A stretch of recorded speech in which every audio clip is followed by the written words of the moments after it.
तो इस कहानी की शुरुआत में हमें काय नाम का लड़का दिखाया जाता है जो कि हमारी कहानी का मेन हीरो होता है। तभी यहाँ पर सीन चेंज होता है और हमें एक लड़की दिखाई जाती है जो कि चेनों से बंधी हुई होती है। तभी वो लड़की काय की तरफ देखते हुए उसकी तरफ मदद का हाथ बढ़ाती, लेकिन काय उसकी मदद करने से थोड़ा कतराता है क्योंकि आज से ठीक 100 साल पहले ह्यूमंस और 4 रेसेस के बीच में एक ग्रेट वॉर हुई थी जिसमें ह्यूमंस जीत गए थे। लेकिन अचानक से काय को छोड़कर बाकी सारे लोग ह्यूमंस के जीत के बारे में भूल जाते हैं। आगे हमें 2 दिन पहले का सीन दिखाया जाता है जहाँ पर काय कहीं पे आया था और अपने बाइनोकुलर्स निकाल के किसी चीज के ऊपर नजर रख रहा था। तभी यहाँ पर सीन चेंज होता है और हमें काय के साथी दिखाए जाते हैं जो कि कार के अंदर बैठे हुए होते हैं और वो दोनों कह रहे थे कि काय हमेशा ग्रेवयार्ड के ऊपर 300 सेकंड के लिए नजर रखता है। काय जिस ग्रेवयार्ड के ऊपर नजर रख रहा था वो एक पिरामिड की तरह दिखने वाला स्ट्रक्चर था और इन्हीं ग्रेवयार्ड के अंदर डीमंस जो कि काफी ज्यादा ताकतवर मैजिक यूज कर सकते हैं, साथ ही में टेरेस्ट्रियल, डेमी ह्यूमंस, एल्फ्स और एंजल्स, और इसी के साथ साथ स्पिरिट जिनके पास खास तरीके के शरीर है जैसे कि घोस्ट, और आखिर में मिथिकल बेस्ट जैसे कि ड्रैगन। इन सभी 4 रेसेस और ह्यूमैनिटी के बीच में एक ग्रेट वॉर हुई थी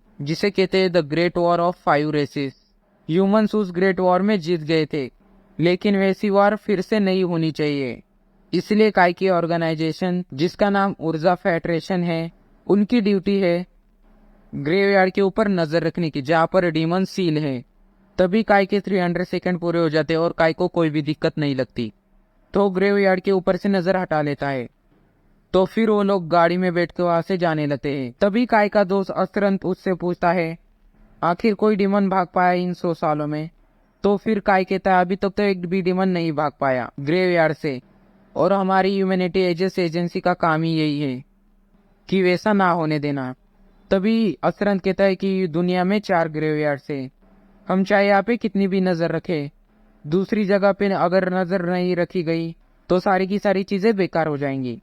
तभी काय कहता हाँ सच में दूसरे भी ग्रेवयार्ड का ख्याल अच्छी तरह से रखा जा रहा है, पर अगर किसी तरह से कोई डीमन बाहर निकल जाता है तो बहुत ही ज्यादा तबाही होगी। तभी साकी कहती है कि तुम्हें इतनी चिंता करने की कोई जरूरत नहीं है क्योंकि ना कोई डीमन बाहर आया है और ना तो दुनिया के अंदर से शांति खत्म हुई है। तभी काय एकदम से बहुत ही ज्यादा सीरियस होकर कहता है मुझे और मेरा काम है कि सिर्फ ग्रेवयार्ड के ऊपर अच्छी तरीके से नजर रखनी है। तभी यहाँ पे सीन चेंज होता है और हमें अगले सीन में हमें ऊर्जा फेडरेशन और विशाल सिटी को दिखाया जाता है जहाँ पर ह्यूमैनिटी एजेंट्स एजेंसी की विशाल ब्रांच की बिल्डिंग होती है। तभी यहाँ पे सीन चेंज होता है और हमें काय दिखाया जाता है जो कि अपनी ट्रेनिंग कर रहा होता है। तभी काय को एक वार्निंग मिलती है कि तुम्हें इस mythical based doll machine type के साथ अपनी प्रैक्टिस नहीं करनी चाहिए, लेकिन काय इस वार्निंग को इग्नोर करते हुए उस मिथिकल बेस्ट के ऊपर हमला कर देता है, लेकिन वो हमला नाकाम हो जाता है। इसलिए साकी उस मशीन को बंद कर देती है ताकि काय को कोई चोट ना लगे। आगे साकी काय से कहती है अगर तुम ऐसे ट्रेनिंग करते रहे तो खुद को बहुत ही ज्यादा चोट पहुंचा लोगे। तभी काय कहता है ट्रेनिंग करने का कोई भी मतलब नहीं होगा अगर मैं रिस्क ना लूं। ये सब सुनकर साकी कहती है अगर तुम जिस वक्त 5 रेसेस के बीच में वॉर हो रही थी अगर उस वक्त पैदा होते तो तुम्हारा जरूर कोई ना कोई नाम हो गया होता हिस्ट्री में। काय तभी कहता है क्या प्रॉफिट सी थी तरह?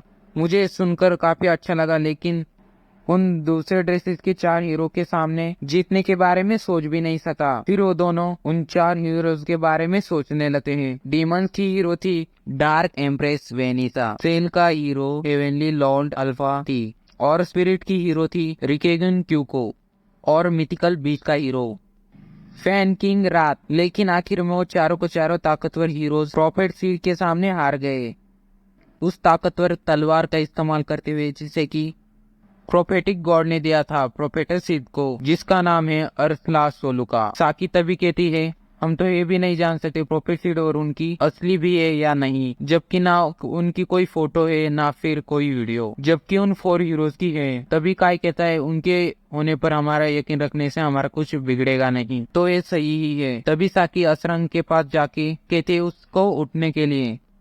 तभी साकी काय से पूछती कि तुम जिंग के प्रमोशन पे उसको क्या गिफ्ट दोगे?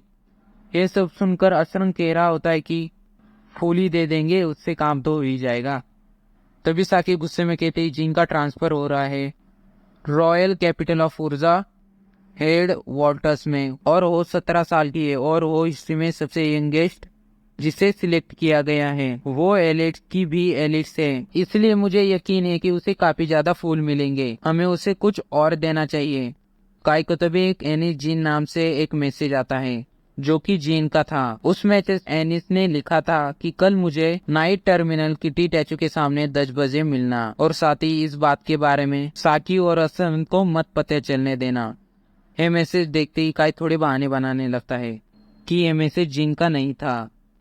तभी असरंत और साकी पूछने लगती, जीन और तुम्हारे बीच में कोई चक्कर चल रहा है क्या? काई उन दोनों से कहता है कि मैं थोड़ी देर में भाग के आता हूँ, और वहां से भाग जाता है। अगले दिन वो किटी के टैचू के सामने जाके वेट कर रहा होता है। तभी वहाँ पर जीन आ जाती है। काई तभी जीन को टॉन्ट मारते हुए कहता है, आखिर आज तुम इतनी जल्दी कैसे आ गई? ये सुनकर जीन अपना मुंह फुला लेती है और कहती, मेरा ट्रांसफर हो रहा है, इसलिए मुझे कभी तो टाइम पे आ जाना चाहिए ना। लेकिन तुम मुझे बताओ, तुमने ऐसे कपड़े क्यों पहने हुए हैं? काई तभी कहता है, मैंने अपनी मॉर्निंग सेल्फ ट्रेनिंग पूरी करके सीधा यहाँ पे आया हूँ, इसलिए यूनिफॉर्म पहनी हुई है। सब सुनकर जिन कहती, यही कि तुम्हारे बारे में मैं पसंद करती हुई है। तभी वो दोनों शॉपिंग करना शुरू कर देते हैं। जिन ने काई को आज इसलिए बुलाया था ताकि वो साकी और असरान को गिफ्ट दे सके। उसी समय जिन काई से पूछती, आखिर तुम मुझे क्या गिफ्ट देने वाले हो? तभी काई कहता है कि मैंने अभी तक कुछ सोचा हुआ नहीं है, और वैसे भी तुम 2 साल के बाद आ ही जाओगे ना एक कैडेट बन के। तभी जिन कहती है कि साकी और असरान की मिलिट्री सर्विस पूरी हो जाएगी और वो सिविलियंस बन जाएंगे, सिर्फ मैं और तुम ही मिलिट्री के अंदर रहेंगे। तभी काई कहते हैं, हाँ शायद, साथ ही में तुम वहाँ जाकर के तुम्हारे फादर जो की हेडक्वार्टर ऑफ चीफ है उर्जा के, उन्हें सरफराज कर पाओगी, जो की तुम्हारा बचपन से सपना रहा है। आगे जीन ने प्रेजेंट खरीदना शुरू कर दिया था और काई उसकी हेल्प कर रहा था। वापस जाते हुए जीन काई का शुक्रिया अदा करती है और उससे पूछती, तुम 10 साल के थे ना जब तुम पहली बार ग्रेवयार्ड में गए थे? काई कहता है, हाँ तुम्हारे फादर के साथ। हाँ, जीन कहती है, हाँ तुमने सही कहा। वापस आते ही तुम्हें हम सबको बताना शुरू कर दिया था कि कैसे तुमने ग्रेवयार्ड के अंदर प्रोफेसर की सॉर्ड को देखा था। तभी काई धीमे आवाज में हाँ कहता है और सोचने लगता है कि उस दिन आखिर क्या हुआ था। काफी सारे डीमन को ग्रेवयार्ड के अंदर महसूस करता है और वो नीचे गिरता ही जा रहा था, लेकिन उसे अचानक से एक रोशनी दिखी और वही थी प्रोफेसर की तलवार। उसकी तरफ उसने जैसे हाथ बढ़ाए तो वो तलवार गायब हो गई। तभी काई कहता है कि इस कहानी के बारे में मैंने ज्यादा लोगों को नहीं बताया, क्योंकि मुझे लगा था ये लोग सिर्फ झूठ बताएंगे। जीन तभी कहती है, तभी से तुमने कहना शुरू कर दिया कि तुम्हारी ड्यूटी है ग्रेवयार्ड के ऊपर नजर रखने की। काई कहता, हाँ तुमने सही कहा, लेकिन मुझे अभी भी यही लगता है। जिन तभी काई से कहती है कि तुम्हें क्या लगता है हमारा फ्यूचर कैसा होगा? तभी काई कहता है कि फ्यूचर में आखिरकार क्या ही हो सकता है, तुम 2 साल बाद वापस यहीं पे आ रही होगी, यही होगा। को काई से कोई और जवाब सुनना था, इसलिए वो बोलने ही जा रही थी, लेकिन तभी पूरी दुनिया अजीब सी हो जाती है। लगभग सारी चीजें काई को अजीब तरीके की दिखने लगती हैं और इस चीज को सिर्फ काई महसूस कर पाता है। तभी आसमान में बड़ा सा ब्लैक होल हो जाता है और वो बढ़ते ही जाता है और जीन में भी उस समय गायब हो जाती है। और उसी समय काई को एक जोर से आवाज सुनाई देती है, world recognition activated, executing overwriting of the world. इस आवाज के चले जाते ही काई की दुनिया पूरी तरीके से काली हो जाती है और अपने आप को अलग ही जगह पे पाता है, जहाँ पर ऐसा लगता है कि काफी सालों से युद्ध चल रहा होता है। काई डर जाता है और उसे समझ नहीं आता आखिर ये सब हुआ क्या। लेकिन तभी काई को कुछ महसूस होता है और जैसे ही वो अपने पीछे मुड़ के देखता है, वहाँ पर एक बड़ा सा आता है एक बिल्डिंग के ऊपर, और तभी उस बिल्डिंग के बाहर से एक डीमन निकलता है। वो डीमन काई को देखते ही उसके ऊपर गुस्सा हो जाता है और मैजिक से हमला करने लगता है। काई पूरी तरीके से उस हमले को डॉज कर देता है, लेकिन उसकी इक्विपमेंट के ऊपर वो हमला लग गया था। तभी काई को समझ आ जाता है कि उसके सामने एक असली डीमन है। वो डीमन फिर से मैजिक का हमला करने वाला था। काई तभी अपनी स्वॉर्ड ड्रेक नेल के पास पहुंच जाता है और उसे उठा करके बुलेट्स भरने लगता है। फिर वो अपनी स्वॉर्ड ड्रेक नेल को डीमन के ऊपर तान देता है और उसे शूट कर देता है एक गन की तरह। काई ने जो भी बुलेट फायर की थी, उस गोली ने डीमन के सारे मैजिक को कैंसिल कर दिया था। काई ने एक मॉडिफाई L1 बुलेट को फायर किया था, जिसे बनाया गया है L1 मैजिक को एक बेस की तरह यूज करके। तभी डीमन की आंखें चमकने लगती है और वो काई के ऊपर फिर से हमला करने लगता है। काई भी पीछे नहीं हटता और वो डीमन की तरफ दौड़ रहा होता है। मौका मिलते ही वो अपनी गन डीमन के कंधे के ऊपर रख के फायर कर देता है। काई के वो एक ही हमले से वो डीमन पूरी तरीके से खत्म हो जाता है। काई ने जो अभी बुलेट इस्तेमाल की थी डीमन को मारने के लिए, वो एक मिथिकल बीस्ट के ब्रीथ को रेप्लिकेट करने के लिए था। काई भी थोड़ा बहुत खुश हो रहा था क्योंकि उसने जो भी ट्रेनिंग में सीखा था वो यहाँ पर काम आ रहा है और अब उनसे लड़ सकता है। तभी आसमान से एक डीमन आता है और काई को देखते हुए कहता है, तुम बहुत ही ज्यादा स्ट्रांग हो, और कहता है आखिर एक ह्यूमन ने डीमन को कैसे हरा दिया? तभी काई कहता है, तुम बहुत ही अच्छे से ह्यूमन लैंग्वेज बोल लेते हो। तभी वो डीमन कहता है गुलामों से काम करवाने के लिए उनकी भाषा तो आनी ही चाहिए।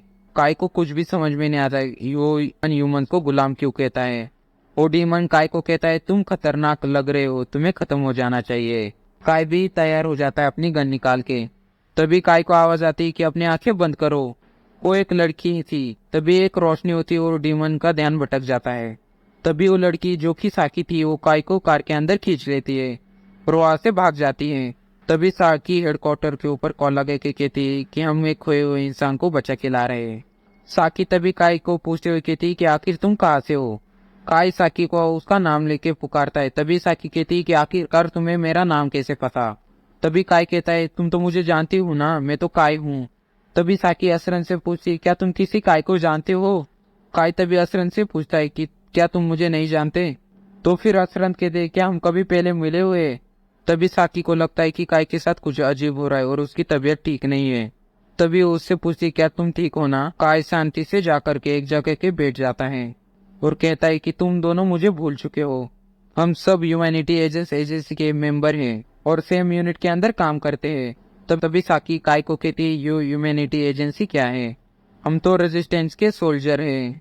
काय कहता है कि मुझे इन चीजों के बारे में कुछ भी नहीं पता, तो तुम मुझे क्या इस दुनिया के बारे में कुछ बताओगी। साकी कहती है कि दुनिया में एक ग्रेट वॉर हुई 5 रेसेस के बीच में, जिसमें कि ह्यूमंस रेस हार गई और ऐसा ठीक आज से 30 साल पहले हुआ था। फिर इसके बाद दुनिया के सारे सिटीज के ऊपर डीमंस ने कब्जा कर लिया।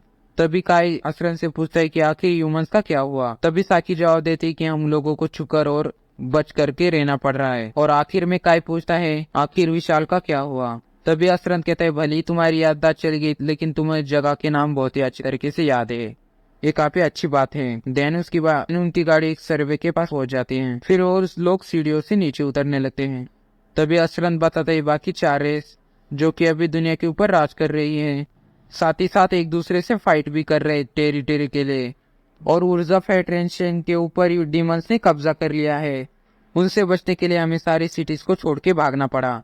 तभी सबवे के अंदर एक दरवाजा खुलता है। तभी साकी काय को कहती यह है एक ह्यूमन सिटी जिसका नाम है नियोन वॉशाल। तभी असरन बताता है कि हमारे पास सिर्फ अंडरग्राउंड पेस बची थी, इसलिए हम लोगों ने अंडरग्राउंड सिटी बनाना शुरू कर दिया ताकि हम अपने लोगों को बचा पाए और बाकी दूसरे रेसेस के साथ लड़ सके कि एक ह्यूमन रेजिस्टेंस सोल्जर बन करके।